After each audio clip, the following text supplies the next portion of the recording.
wabarakatuh.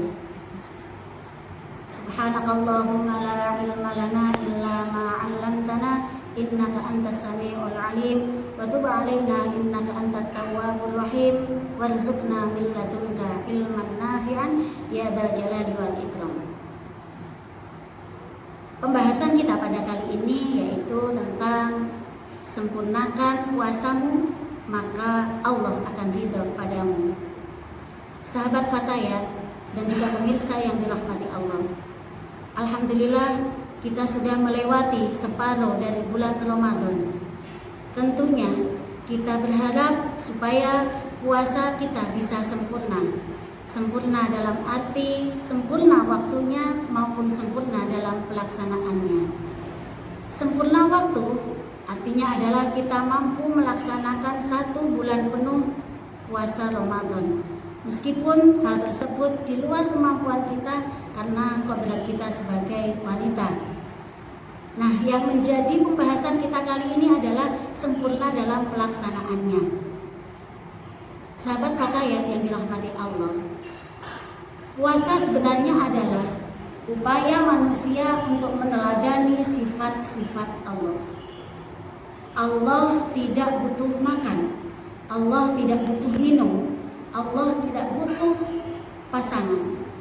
Nah, kebutuhan fa'al manusia seperti makan, minum, ataupun hubungan suami istri, meskipun masih banyak lagi kebutuhan-kebutuhan manusia yang lain.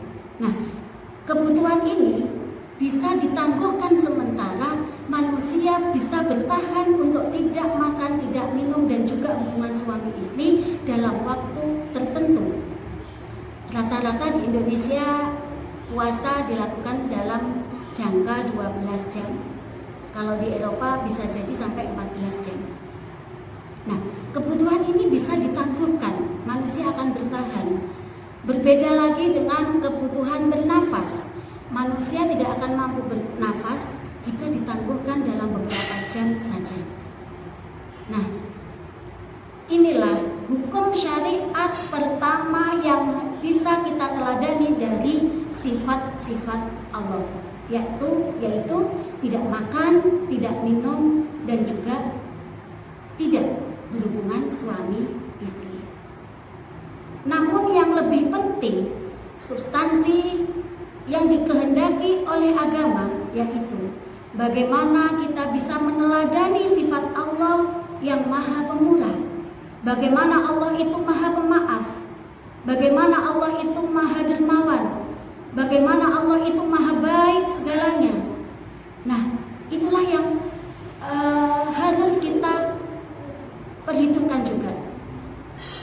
Sahabat Fatayat yang dirahmati Allah, ada sebuah kisah pada zaman Rasulullah. Ada 2 orang wanita pada suatu hari di waktu berbuka puasa. Sahabat datang pada Rasulullah memberikan kabar bahwasanya 2 wanita ini sudah dalam keadaan hampir mati atau mungkin dalam keadaan pingsan. Kemudian datang kepada Rasulullah dan Rasulullah memanggil wanita tersebut, kemudian memerintahkan untuk memuntahkan apa yang barusan dia makan.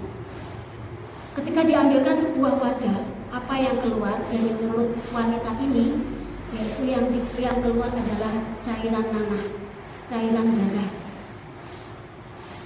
Kemudian Rasulullah juga perintah kepada wanita yang satunya lagi. Wanita yang kedua juga sama, keluar dari mulutnya cairan nanah dan cairan darah. Kemudian yang tentunya itu adalah cairan-cairan yang sangat berbau busuk. Kemudian Rasulullah berkata, kedua wanita ini telah mengharamkan apa yang dihalalkan oleh Allah, yaitu wanita ini melakukan puasa di mana makan dan minum yang sebenarnya adalah halal, namun wanita ini mengharamkannya, yakni dengan cara berpuasa.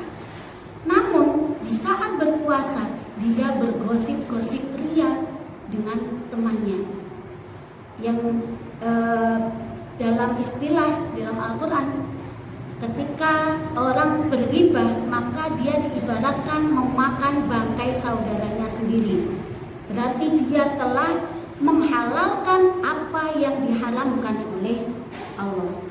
Padahal Rasulullah bersabda, kullul muslim alal muslim haram damuhu wa maluhu wa irduhu. Bagi setiap muslim terhadap muslim yang lainnya diharamkan darahnya, diharamkan atas hartanya, dan juga diharamkan atas kehormatannya. Nah, sahabat Fatayat, dimanapun Anda berada, semoga senantiasa dalam rahmat Allah. Dari kisah dari kedua wanita ini, sehingga menjadikan puasa yang dilakukan tidak mempunyai nilai sama sekali, dikarenakan rusak karena amalnya yang sudah menghibah dengan saudaranya. Sahabat Fatayat, kalau kita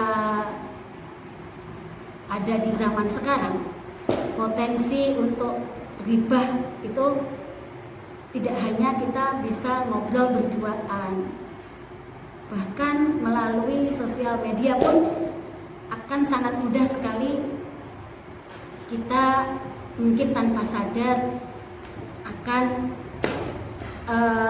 melakukan sesuatu yang contohnya menghibah.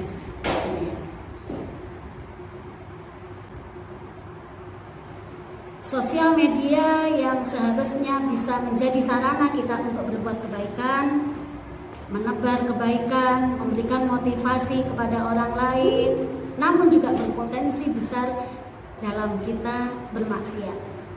Dikatakan ghibah itu tidak sekedar kita omong-omongan, tapi bisa juga melalui tulisan atau bahkan melalui isyarat. Sekiranya apa yang kita sampaikan saudara kita tidak senang, itu sudah termasuk dalam ghibah. Dan itulah yang salah satu yang bisa merusak amal ibadah puasa kita. Sahabat Fatayat rahimakumullah, andaikan saja kita mampu meneladani sifat-sifat Allah dalam puasa ini, dengan kita menyempurnakan puasa kita dalam pelaksanaannya, tidak sampai kita rusak dengan amal-amal kita seperti halnya menggunjing orang lain, dengki, riya, ataupun juga mencaci dan lain sebagainya, maka insya Allah kesempurnaan puasa bisa kita dapatkan. Puncaknya, maka dengan puasa kita sempurna, maka Allah akan ridho kepada kita. Derajat ridho itu di atas derajat senang. Lebih dari Allah, lebih dari sekedar senang kepada kita. Allah sudah ridho pada Allah puas terhadap amal ibadah kita. Mari sempurnakan puasa kita dengan menebar kebaikan kepada sesama manusia, dengan meninggalkan hal-hal yang dapat merusak amal ibadah puasa kita tentunya. Allahumma inna nas'aluka ridhoka wal jannah wa na'udzubika min sakhatika wan nar. Ya Allah, sesungguhnya kami memohon kepadamu, mengharapkan ridhamu dan juga surgamu, dan kami wa na'udzubika min sakhatika wan nar, dan kami berlindung dari amarahmu dan juga siksa api neraka.